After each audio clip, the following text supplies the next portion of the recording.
আপনার কি মনে আছে নোকিয়া ফোনের কথা? একটা সময় যারা ছিল মোবাইল ইন্ডাস্ট্রিতে বিশ্বের রাজা, আমাদের দাদা নানা সকলেই কম বেশি কিন্তু নোকিয়া ফোনের সাথে খুব পরিচিত ছিলেন। তারা সবাই নোকিয়া ফোন ব্যবহার করতেন।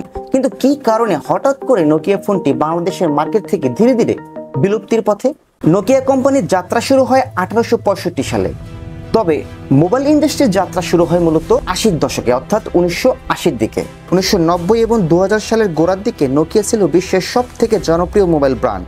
বাংলাদেশেও নোকিয়া 1100, 1110, 6600, N70, N95 এইসব মডেল ছিল গ্রাহকদের পছন্দের তালিকায়। এর ভিতরে নোকিয়া 1100 ছিল সব থেকে বেশি জনপ্রিয়। মূলত টেকসই ব্যাটারি ব্যাকআপ, সিম্পল ইন্টারফেস ইত্যাদি নানান কারণে নোকিয়া ফোন ছিল মানুষের কাছে খুব প্রিয় একটি মোবাইল। এত কিছু থাকার পরেও নোকিয়া কোম্পানি কেন বা কি কারণে বিলুপ্তির দিকে চলে গিয়েছে বা বর্তমানে বাংলাদেশের মার্কেটে বিক্রি নেই বললেই চলে? এর মূল কারণ হলো স্মার্টফোনের বিপ্লবকে অবমূল্যায়ন করা। নোকিয়া মূলত অ্যান্ড্রয়েড সিস্টেমের যে গুরুত্ব সেটা ঠিকভাবে বুঝে উঠতে পারেননি অথবা চেষ্টা করেনি।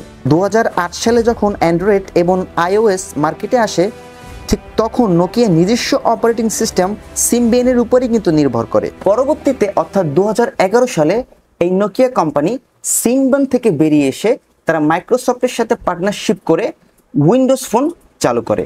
অ্যান্ড্রয়েড বা iOS এর মতো হাজার হাজার অ্যাপ উইন্ডোজ ফোনে ছিল না।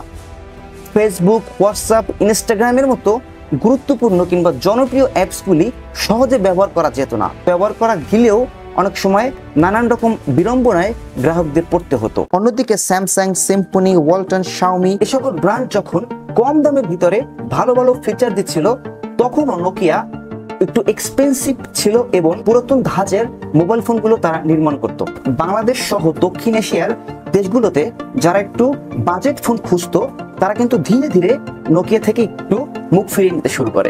এদিকে আবার 2013 সালে জনপ্রিয় কোম্পানি মাইক্রোসফট নোকিয়ার মোবাইল বিভাগটি $7.2 বিলিয়ন পুরোপুরিভাবে কিনে নেয়। যেদিকে শাওমি, ওপো, ভিভো, ওয়ালটন এই সমস্ত কোম্পানিগুলো অ্যাগ্রেসিভ মার্কেটিং এর অফার দিচ্ছিল, সেখানে নোকিয়া একটু পিছিয়ে ছিল। তাদের ব্র্যান্ড কমিউনিকেশন খুব দুর্বল ছিল, রিটেইলার এবং ডিস্ট্রিবিউশনের সাপোর্ট খুব কম ছিল। এছাড়া টার্গেটেড ক্যাম্পেইনের অভাব, প্রোডাক্ট লঞ্চ বা হাইপ তৈরিতে একটু ব্যর্থতা সেগুলো তো ছিলই।